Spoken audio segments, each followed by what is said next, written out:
पायल एक खुले मिजाज की जिंदा दिल लड़की होती है जिसे उसके पापा ने फुल्ली सेल्फ इंडिपेंडेंट बनने के लिए सब कुछ सिखाया हुआ होता है। एक शाम पायल अपनी बाइक पर सीटी बजाते हुए कॉलेज से घर वापस पहुंचती है, जिसे देखते ही उसकी मम्मी गुस्से में पूरा घर सिर पर उठा लेती है। आ गई महारानी, बहुत बोलते थे मैं अपनी बेटी को सब कुछ सिखाकर दुनिया में मजबूती से खड़े रहना सिखाऊंगा, साथ में बेटी को लफंडर बनना भी सिखा दिया, ये नहीं बताया। क्या हुआ आज ये कुकर इतनी सीटियां क्यों मार रहा है?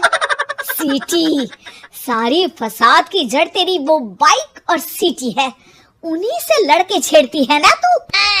हाँ, ये तो गलत है, मुझे बताए बिना ही लड़का छेड़ दिया।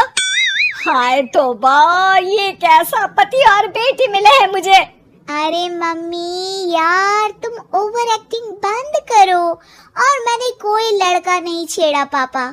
शिट यार। अच्छा मम्मी, आप पहले मुझे ये बताओ कि आपको ये सब बेकार बातें बताता कौन है? अच्छा, तूने कोई लड़का नहीं छेड़ा? अरे वही शर्मा आंटी, वही बताती रहती है, पर उसकी खबर तो मैं खुद ले लूंगी। अच्छा मेरी प्यारी बेटी, थक गई होगी ना, जा जाकर आराम कर बेटा।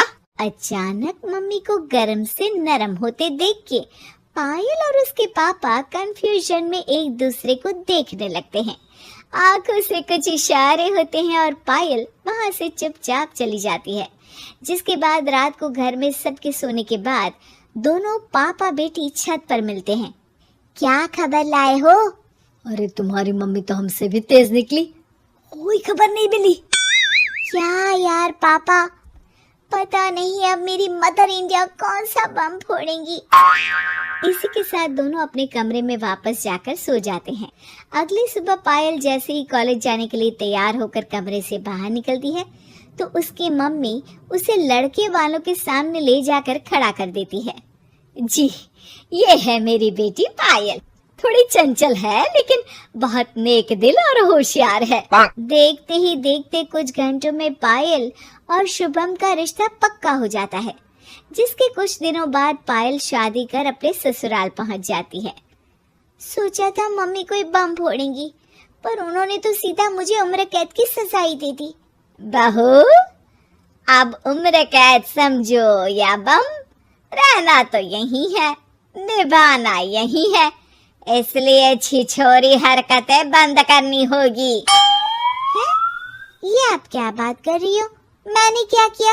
इतने मासूम ना बनो, मुझे तुम्हारे कारनामों के बारे में सब अच्छे से पता है। ऐसा बोलकर सास तो वहां से चली जाती है, लेकिन पायल सोच में पड़ी वहीं खड़ी रह जाती है। जिस पर शुभम उसके पास आता है। तुम मम्मी की बात का बुरा मत मानना, वो पड़ोस वाली आंटी ने उन्हें तुम्हारी बाइक चलाना, सीटियां बजाते हुए घूमना, बेधड़क सबसे बात करना वगैरह जैसी कुछ बातें बताती है, जिसे सुनकर उन्हें गुस्सा आ गया है। पर फिक्र मत करना, धीरे धीरे साथ रहने से वो भी ठीक हो जाएंगी। Thanks for your concern, but I don't care. Payal सीधा अपने कमरे में चली जाती है। अगली सुबह कॉलेज जाने के लिए तैयार हो सीटी बजाते हुए कमरे से बाहर निकलती है, जिसे देख सास गुस्से से तिलमिला उठती है।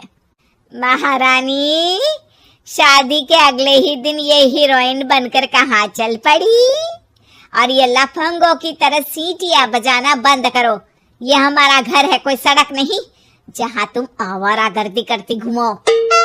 मम्मी जी, सीटी बजाने और कंफर्टेबल कपड़े पहनने से लोग कब से आवारा बनने लगे। इसी के साथ सास बहू का युद्ध शुरू होने ही वाला होता है कि शुभम वहां पहुंच जाता है। माँ, उसका कॉलेज है इसलिए ऐसे तैयार हुई है। और पायल, तुम भी माँ को समझने की थोड़ी कोशिश करो ना प्लीज। सिचुएशन संभालकर शुभम और पायल घर से निकल जाते हैं। इसी तरह दिन बीतने लगते हैं, जिससे सास बहू की लड़ाइयों के बीच शुभम पिसता रहता है, लेकिन साथ ही वो दोनों एक दूसरे की आदतों को अपना भी लेती हैं। पर पायल का सीटी बजाना सास को आज भी नागवारा ही होता है। आसमान गिर जाएगा, धरती फट जाएगी, पर इसकी सीटी ना जी ना, कभी बंद नहीं होगी।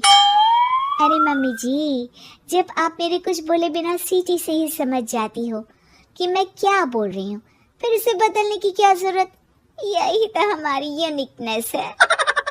पायल की बात से ज्यादा सहमत ना होते हुए भी सास हंस पड़ती है।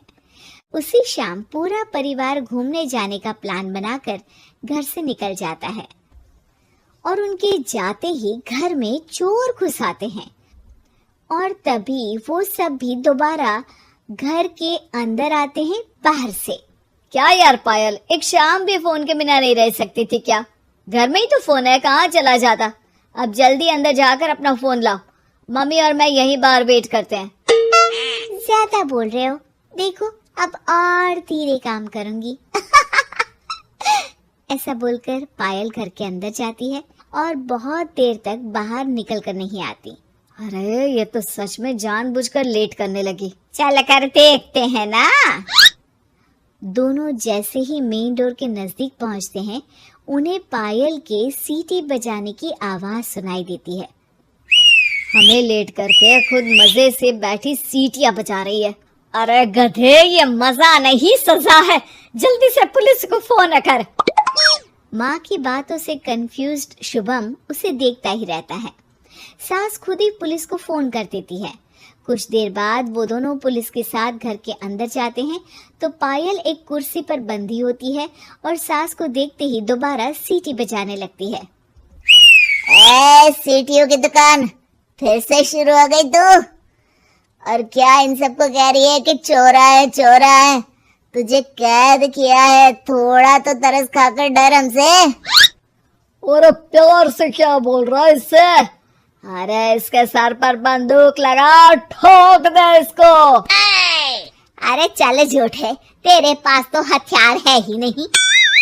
सास की बात सुन वहां मौजूद सारे इंसान हैरान रह जाते हैं और पुलिस तुरंत उन चोरों को अरेस्ट कर लेती है। आपको कैसे पता कि इनके पास हथियार नहीं है? अरे सीटी नहीं तो बताया।